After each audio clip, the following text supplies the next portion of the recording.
بدعت کا موضوع اسلامی علوم میں ایک اہم اور حساس موضوع ہے جس پر علماء اور فقہا کے درمیان مختلف آرا پائی جاتی ہے۔ اس مضمون میں ہم بدعت کے مفہوم، اقسام اور مختلف مثالوں کے ذریعے اس کے اسلامی معاشرے پر اثرات پر روشنی ڈالیں گے۔ بدعت کا مفہوم۔ بدعت عربی زبان کا لفظ ہے جس کا لغوی معنی نئی چیز یا نئی اختراع ہے۔ اسلامی شریعت میں بدعت سے مراد وہ نئے طریقے عمال اور رسومات ہیں جو نبی اکرم کے دور میں موجود نہ تھیں اور بعد میں دین کے نام پر متعارف کروائی گئیں۔ قرآن اور حدیث کے مطابق دین اسلام مکمل اور کامل ہے اور اس میں کسی قسم کی کمی بیشی کی ضرورت نہیں، اس لیے دین میں کوئی نیا عمل شامل کرنا بدعت کہلاتا ہے۔ بدعت کی اقسام۔ علماء نے بدعت کو دو بنیادی اقسام میں تقسیم کیا ہے۔ ایک، بدعت حسنہ، اچھی بدعت۔ بدعت حسنہ سے مراد وہ نئے اعمال طریقے ہیں جو شریعت کے اصولوں کے مطابق ہوں اور جن کا مقصد دین میں آسانی بہتری پیدا کرنا ہو۔ ایسی بدعات کو علماء نے جائز قرار دیا ہے۔ مثلاً مدارس اور جامعات کا قیام۔ صحابہ کے زمانے میں منظم تعلیمی ادارے نہیں تھے، لیکن بعد میں مسلمانوں نے دین کی تعلیم کے لیے مدارس اور جامعات قائم کیے جو کہ دین کی ترویج کے لیے اہم ہیں۔ قرآن مجید کی طباعت اور تقسیم۔ قرآن مجید کے نزول کے وقت قرآن کو لکھنے کا طریقہ مختلف تھا اور اسے عام طور پر زبانی حفظ کیا جاتا تھا۔ آج کل قرآن کو کتابی شکل میں طباعت اور تقسیم کیا جاتا ہے جسے بدعت حسنہ سمجھا جاتا ہے۔ دو، بدعت سیئہ، بری بدعت۔ بدعت سیئہ سے مراد وہ نئے اعمال طریقے ہیں جو شریعت کے خلاف ہوں اور دین میں بگاڑ پیدا کریں۔ ایسی بدعات کو ناجائز اور حرام قرار دیا گیا ہے۔ مثلاً قبر پر چراغ جلانا۔ بعض مسلمان قبر پر چراغ جلانے اور اس کے ارد گرد عبادت کرنے کو ثواب کا ذریعہ سمجھتے ہیں، جو کہ نبی کی سنت کے خلاف ہے۔ میلاد النبی کی محافل۔ کچھ علماء میلاد النبی منانے کو بدعت سیئہ قرار دیتے ہیں کیونکہ یہ نبی کے زمانے میں نہیں منایا جاتا تھا، حالانکہ دوسرے علماء اس کو جائز سمجھتے ہیں۔ میلاد النبی یا عید میلاد النبی رسول اکرم کی ولادت کی خوشی میں منعقد ہونے والی محافل اور جشن کا دن ہے، جسے عام طور پر ربیع الاول کی 12 تاریخ کو منایا جاتا ہے۔ اس موضوع پر اسلامی علماء اور فقہا کے درمیان مختلف آرا پائی جاتی ہے۔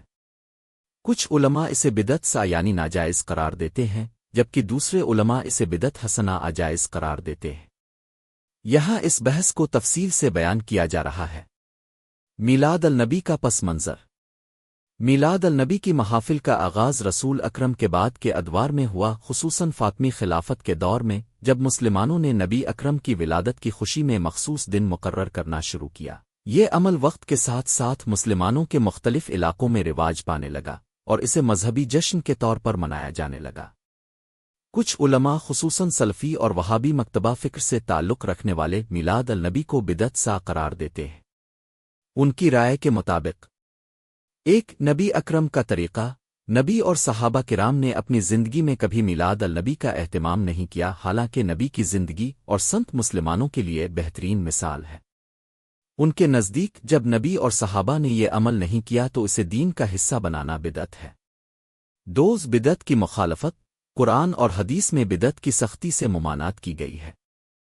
نبی اکرم نے فرمایا کہ ہر بدعت گمراہی ہے اور ہر گمراہی جہنم میں لے جاتی ہے۔ سنن نسائی۔